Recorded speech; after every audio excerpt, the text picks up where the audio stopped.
Hello everybody, my name is Starrapter and welcome to the channel. This is my recap for the Star Wars The High Republic short story called Starlight Past Mistakes Part 2. This is included in, of course, the Star Wars Insider magazine, issue 206, and of course it's written by Cavan Scott. So in Part 1, it's all about this smuggler that comes aboard the Starlight Beacon, hiding these weapons underneath these Jedi dolls he's trying to peddle out on the Starlight Beacon. So of course he is caught by Sskeer and by Velko, Jahen, the administrator aboard Starlight Beacon, and that's where we pick up in Part 2. So he is put and herded into this area aboard Starlight Beacon, which is getting busier and busier with all these different kind of Nihil prisoners. And well, he has these tattoos. He's called a Vuman, which is a near species to the human Vane Sarpo. He has these tattoos that basically are technology that is really an ion blast. So that is triggered by this character named Clune, who is a Peasel, this little beetle creature that's also in the same cell,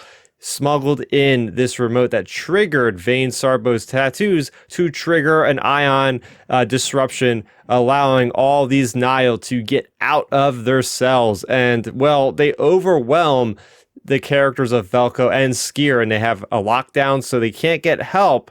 And just when they think that they can't get out, basically the whole idea is that Clune the Peasel is saying, you're going to let us go free or else you're going to die. And that's when Vane Sarpo gets up from the ground after he is knocked unconscious. We think he is dead after the explosion from his face with the ion explosion. He is able to shoot the Peasel Clune, and save everybody, and then they get everything under control with Sskeer and with Velko Jahen. And well, you know, she puts this guy back into this hospital ward because he's got massive damage to his face after that explosion. And the whole reason why Vane Sarpo was even doing this in the first place is because he was forced to.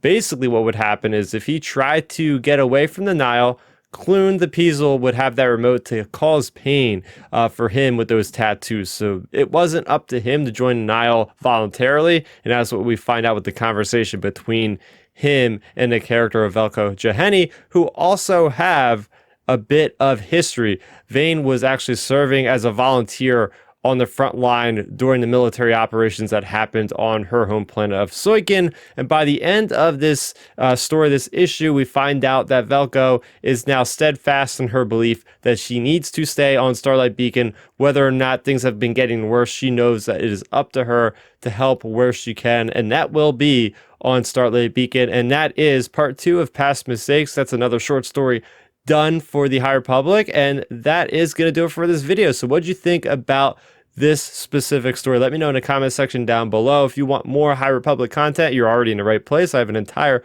playlist dedicated to High Republic, so make sure, if you haven't already, go ahead and subscribe to the channel, as that is the easiest way to support me here. I also have a weekly Star Wars podcast called Outer Rim Transmission. We go live every Friday at 9 o'clock, and we do have a podcast feed, so you can go ahead and download that for those audio listeners out there. That's going to do it for me, Starrapter. Thank you so much for watching, and may the Force be with you always. Thanks for checking out the video. Please hit that thumbs up symbol. It helps me know that I'm making content that you guys enjoy. And if you enjoyed this video, I also include 2 videos down below you guys should check out. And please consider subscribing to this channel. It helps support me, and it notifies you guys of when I get new videos up on the channel. You can also contact me on Twitter, Facebook, and Instagram at Starrapter.